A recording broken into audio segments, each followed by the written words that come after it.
In this video, I'm going to show you how we scaled a high-ticket dropshipping brand's SEO revenue from 10K to over 28K per month in just 5 months. As you can see here, we doubled traffic and we nearly tripled revenue in just 5 months between January and May of this year. Okay. If you don't know who I am, I'm Miko Martinez. I've been in the SEO industry for over 6 years now. I've worked on over 200 projects and I've helped scale some of them to over 7 figures in annual revenue. So yeah, let's get to the video. So a little bit about the client. So the client runs a high-ticket dropshipping brand in the medical equipment space. This is key. High ticket. The average order value is over $3,500. Another key thing here is that they had over 1,200 SKUs. This is all really important because when it comes to SEO is not actually a good fit for most e-commerce brands, but for brands with a high average order value and a ton of SKUs or a ton of product categories. That's, it's a great fit for SEO because the high average order value means we don't have to drive a ton of traffic to drive significant revenue growth. And the ton of SKUs or ton of product categories means that there are a lot of keywords we can potentially target and rank for on search engines like Google, right? So a little bit of a, backstory. They were already doing well with paid ads, and they actually joined our Shopify SEO Mastermind to get started with SEO. They implemented some of the, basic stuff there. They did a little bit of the technical audit. They optimized their navigation for SEO. They started adding some content to their product category pages. All good stuff. But I think they knew that, they were able to get a few wins from implementing the basics from our mastermind. But I think they knew that if they really wanted to drive significant revenue growth with SEO, they needed, an expert to do it. So they upgraded to our Done For You program, the 10x Shopify SEO Accelerator, where we take care of basically the whole campaign, right?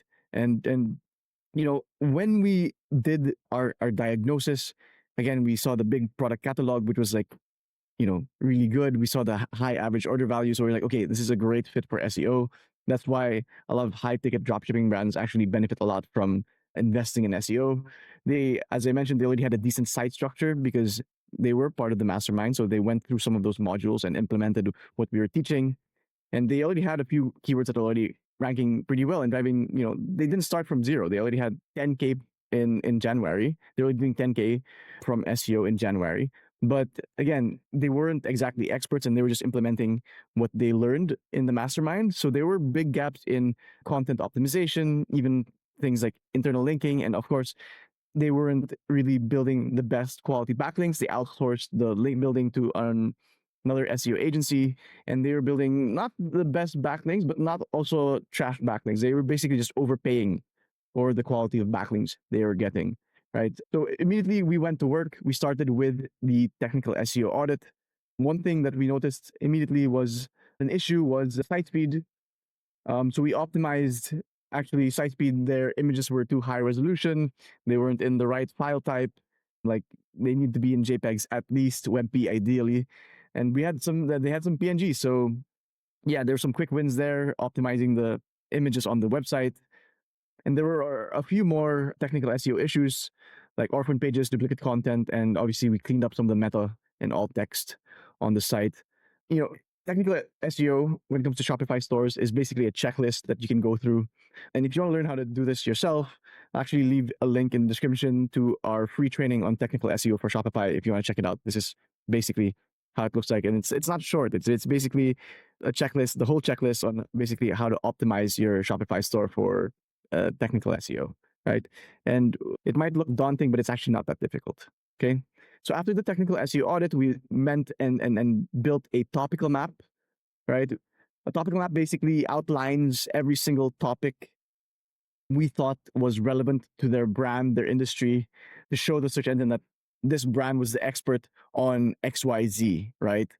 And then once we had the complete topical map, we prioritized pages that are already ranking on page 1 and 2. So we usually go through Google Search Console and we look at, okay, which keywords are already ranking pretty well, because those keywords are the topics basically that the search engine like Google considers this brand an expert in, right? And if, we can prioritize those pages, ranking those pages and other pages related to the same topic, like if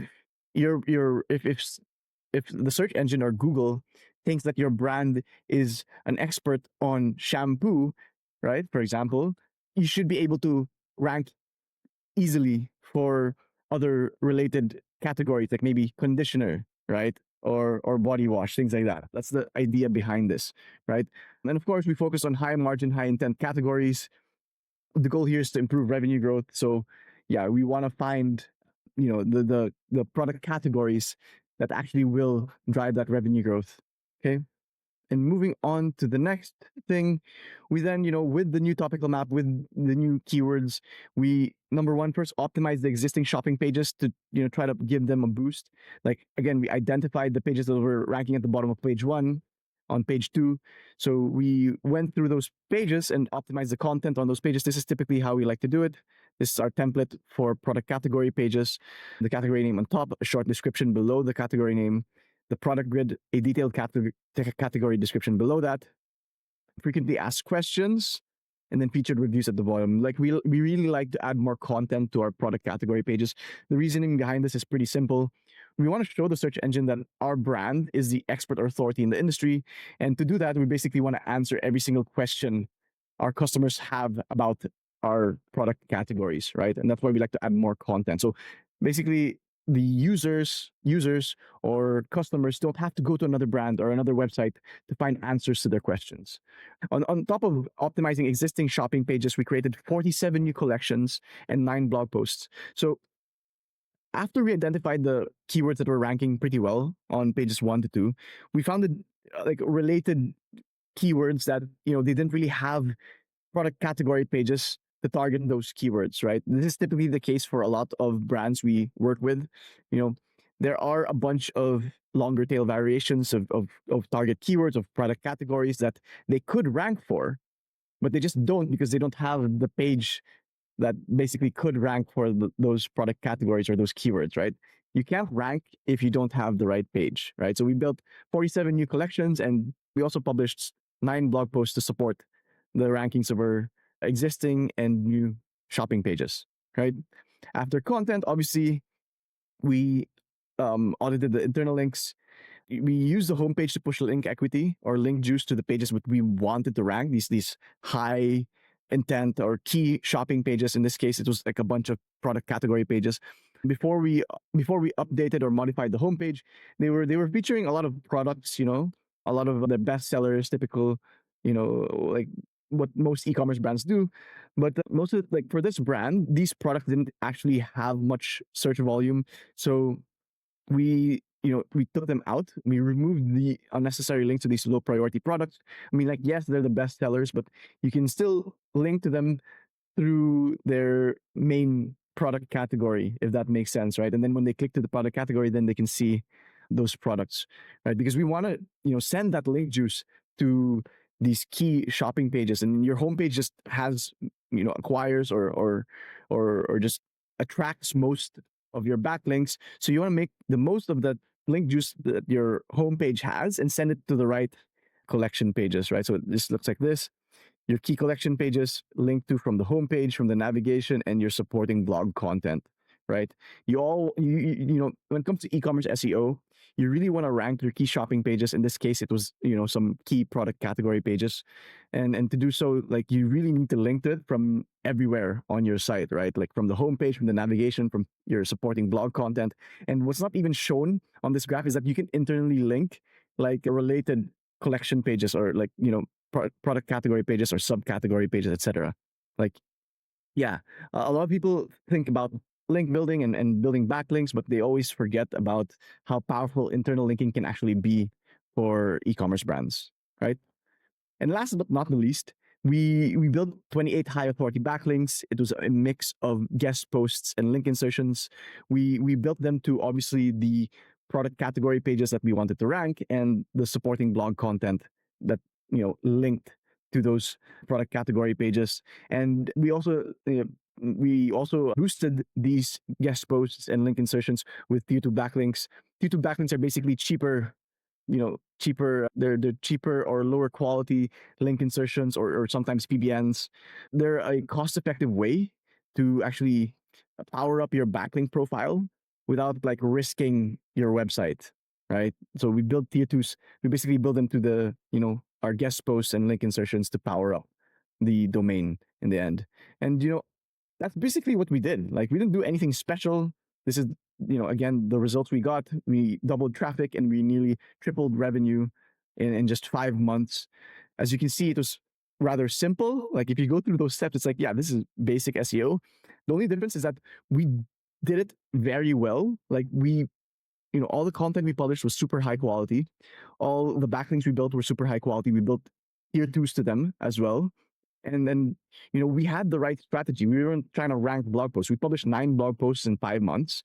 And we were just really trying to rank the shopping pages, as you can see here, right? And when you prioritize shopping pages, like if you're an e-com brand and you're trying to invest in SEO and you prioritize shopping pages, that's what leads to this increase in revenue, right? For most SEO campaigns, like badly done SEO campaigns for e-com brands, you'll see a huge increase in traffic and not much of an increase in revenue. That's because they're ranking blog posts. But when you rank shopping pages over blog posts, this is what happens. You see that the traffic only doubled, but the revenue nearly tripled, right? Because we're ranking for the right pages, we're driving the right traffic. Okay. And yeah, that's pretty much it. If you want to learn how to do this yourself, I recommend you join our Shopify SEO Mastermind. I'll leave a link in the description. It's just $28 a month. So it's like less than $1 a day. And if you have your own Shopify store, and I'm pretty sure you can make more than $28 a month and pay for the membership with what you can learn inside the mastermind, right? And if you do have like a 7-figure Shopify brand and you want us to take care of your SEO for you, I'll also leave a link in the description to book a free SEO audit. If you book a free audit, there's no obligation to work with us. So at the very least, you end up with a free SEO consultation and SEO action plan that you can implement on your own. So yeah, that's it for now. I hope this was helpful. Thanks for listening. Cheers.